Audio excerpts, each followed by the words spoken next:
거제공고 2학년 학생 여러분 안녕하십니까? 한국사 2학기 8차 시수업을 시작하겠습니다. 오늘의 주제는 붕당의 출현과 성리학의 발달입니다.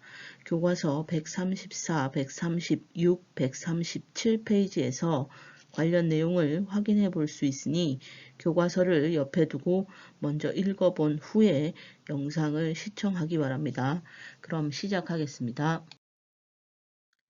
화면에 보이는 훈구파와 살인파의 대립과 그 과정에서 일어난 사화에 대해 지난 시간에 배웠습니다. 사화는 훈구와 살인 모두에게 피해를 입혔으나 지방의 근거지를 갖고 있던 살인 세력이 서원과 향약을 통해 세력을 공고히 하고 후배들을 지속적으로 길러내면서 훈구 세력을 밀어내고 선조 때 권력을 장악하고 붕당을 형성하게 되었죠. 여러분들은 사화와 붕당에 대해 잘 구분해 두셔야 합니다. 사화는 훈구파와 살인파의 대립 속에서 전개된 정치 현상이고 붕당은 살인이 권력을 잡은 후 시작된 정치 형태입니다. 그럼 지금부터 붕당이 왜 출현했고 또 무엇인지 알아보도록 하겠습니다. 붕당 형성 배경에 대해 알아보겠습니다. 붕당 형성의 배경은 크게 두 가지인데요. 척신정치 청산 문제와 이조전랑 임명 문제가 그것입니다. 먼저 척신정치 청산 문제를 알아보겠습니다. 척신정치란 명종이 어린 나이에 즉위하면서 어머니 문정왕후가 수렴청정을 하게 되었고 그 과정에서 외척 출신들이 정치를 했던 것을 의미합니다. 중종 사후 인종과 명종의 외척들이 대윤과 소윤으로 불리며 권력 다툼을 하다가 대윤이 제거되고 관련되었던 많은 살인들이 화를 입은 을사사화에 대해 공부했듯 척신정치는 당시 조선의 정치에 많은 상흔을 남겼고 살인들이 권력을 잡으면서 그에 대한 청산 여론이 형성되었던 것입니다. 하지만 이런 여론에 대해 기성살림은 살림에 우호적이었던 척신에 대한 포용을 주장하며 적극적인 척결을 주장하던 신진살림과 대립각을 세우게 됩니다. 이 갈등은 이조전랑 문제를 둘러싸고 더욱 심해지는데요. 이조전랑이란 이조의 관리로 3사의 관리를 선발하고 자신의 후원자를 천거하는 권한을 가진 자리로 조선 정치의 가장 중요한 기능인 언론 활동에 막강한 영향력을 끼칠 수 있는 자리였습니다. 이 자리를 두고 김효원과 심의겸의 갈등이 불거졌고 신진살림은 김효원을 기성살림은 심의겸을 지지하면서 붕당이 형성되게 되었습니다. 좀 전에 붕당 형성의 배경에서 배웠듯 척신정치 청산 문제와 이조전랑 임명 문제를 둘러싼 대립 속에 신진살림과 기성살림으로 나뉘어 붕당이 형성되었다고 했는데요. 김효원을 중심으로 하는 신진살림들을 동인, 심의겸을 중심으로 하는 기성살림들을 서인이라고 했습니다. 그 이유는 김효원의 집이 궁궐의 동쪽, 심의겸의 집이 궁궐의 서쪽에 위치해 있었기 때문입니다. 동인은 척신정치 척결에 적극적이었지만 서인은 우호적인 척신에 대해서는 포용하자는 주장을 내세웠지요. 동인들은 주로 이황, 조식의 학문을 계승한 경상도 일대 선비들로 구성된 영남합파로 구성되어 있었고 서인은 이이 성혼의 학문을 계승한 경기 충청 전라도 일대 선비들로 구성된 기호학파로 구성되어 있었습니다. 이렇듯 붕당은 정치적 입장의 차이에 따라 나누어진 정파적 성격과 더불어 학문적 의견이나 지역적 차이도 영향을 미치는 학파적 성격도 지니고 있음을 꼭 기억하시기 바랍니다. 사림들이 집권한 16세기 이후 조선에서는 성리학이 통치 질서를 넘어 일상생활과 윤리적 측면까지 확대되었습니다.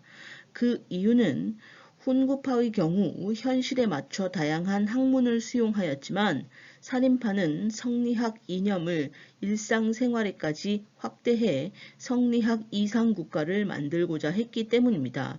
이에 따라 성리학을 확대 보급하면서 명분에 따라 지배층과 피지배층, 남자와 여자, 적자와 서자의 구분이 뚜렷해졌습니다.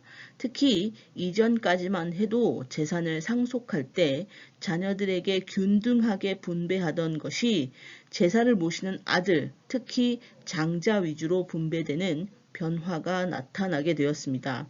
유교에서는 효의 실천으로서의 제사를 아주 중요하게 생각했기 때문에 16세기 이후 조선에서는 제사가 강화되었고 이러한 예법들을 정리한 책과 쉽게 전달할 수 있는 아동용 교재 등도 많이 편찬되었는데 다음과 같습니다. 조선에서의 성리학 연구에 대해 알아보겠습니다. 성리학이란 인간의 심성과 우주의 원리 문제를 철학적으로 탐구하는 신유학인데요. 조선에서는 이기론을 중심으로 인간 심성 문제를 깊이 있게 탐구하였는데 특히 이황과 이이에 의해 조선의 성리학은 꽃을 피우게 됩니다. 조선의 성리학을 공부할 때 반드시 알고 있어야 하는 개념이 바로 이기론인데요. 이기론이란 세상에 존재하는 모든 현상은 근원이 되는 이와 현상인 기로 구성되어 있다고 하는 이론입니다. 쉽게 예를 들어 책상이라는 현상은 나무라는 근원에 의해 만들어지는 것이지요. 그러므로 책상의 이는 나무, 기는 책상 그 자체인 것입니다. 이를 인간의 심성에 연결지어 보면 인간 심성의 이, 즉 근원은 근본적으로 선하다는 입장에서 출발합니다. 즉 인간은 근본적으로 선하게 태어난다는 성선설이지요. 하지만 인간 세상의 모든 사람이 선하지는 않지요. 이것에 대한 의문을 풀고 근본을 찾아가는 것이 바로 심성문제 탐구입니다. 어려운 개념이지만 이기론이 무엇인지만이라도 기억하기 바랍니다. 그럼 조선 성리학의 수준을 끌어올린 이황과 이이에 대해 알아보겠습니다. 이황은 사물의 근원인 이를 강조하는 사상적 경향을 보이고 있어 근본적이고 이상적이라고 평가합니다. 이러한 이황의 사상을 담은 중요한 책이 성학 10도와 주자사 전료가 있습니다. 이황은 경상도 지방의 선비들에게 큰 영향을 끼쳐 그들을 영남학파라고 부르며 이들은 동인을 형성합니다. 이러한 이황의 사상은 일본에 전파되면서 일본에서는 이황을 동방의 주자라고 부르기도 하였습니다. 이는 이뿐만 아니라 현상을 구성하는 기의 중요성도 강조하는 사상적 특징을 갖고 있으며 이로 인해 현실적이고 개혁적인 성격의 학문적 특징을 갖고 있습니다. 이의 사상적 특징을 엿볼 수 있는 중요한 책은 성학지묘와 동호문답이 있으며 이의 사상은 경기, 충청, 전라도 지역의 선비들에게 큰 영향을 끼쳐 기호학파의 형성에 기여하였고 이들은 서인을 형성합니다. 현실적인 성격을 지닌 이였기에 현실 정치에서도 다양한 개혁안을 주장하였는데 그중 대표적인 것이 수미법입니다. 수미법이란 쌀로 거두는 법이라는 의미를 가지고 있는데요. 16세기 이후 대납, 방납의 문제를 드러내며 백성들에게 가장 큰 부담을 주고 있던 공납제도를 바꾸어 특산물을 현물로 받는 대신 쌀로 받아 백성들의 부담을 줄이자는 주장이었지요. 이는 조선 후기 대동법으로 실현됩니다. 기본적으로 성리학은 통치 이념이기에 군주를 위한 학문이기도 합니다. 이를 성학이라고 표현하는데요. 이황과 이이 모두 성학에 대해 자신의 생각을 정리하였지요. 이황의 성학 10도는 군주의 도를 도식으로 설명하면서 군주 스스로 인격과 학식을 수양하기 위해 부단히 노력해야 한다고 하였고 이이는 성학 지교를 통해 현명한 신하가 왕의 수양을 도와야 한다는 주장을 펼치며 신하의 역할을 강조하였지요. 이것만 보아도 같은 살인파 내에서도 그 성향이 많이 다름을 알 수 있지요. 그 성향의 다름이 붕당이 형성되게 되는 배경이 되었다고 하겠습니다.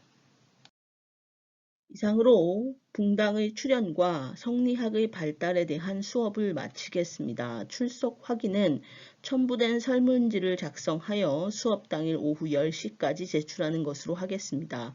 이미 공지했듯 기한 내 과제 제출 여부가 수행평가에 반영되니 기한 내 제출 바랍니다. 수고하셨습니다.